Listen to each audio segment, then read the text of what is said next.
ka ng talikod oh. Grabe ang hangin oh.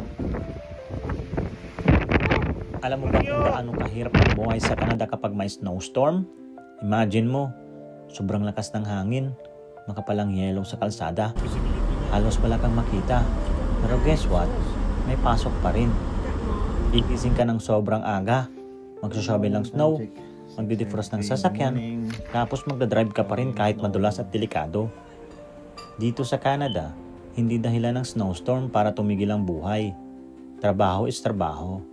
Samantalang sa Pilipinas, konting bagyo lang, walang pasok. Stay safe muna, kasabayang lahat. At honestly, naiintindihan ko yon. Magkaiba ang sitwasyon, magkaiba ang kultura, at magkaiba ang laban. Dito sa Canada, tinuturuan ka talagang maging matatag, disiplinado, at lumaban kahit mahirap.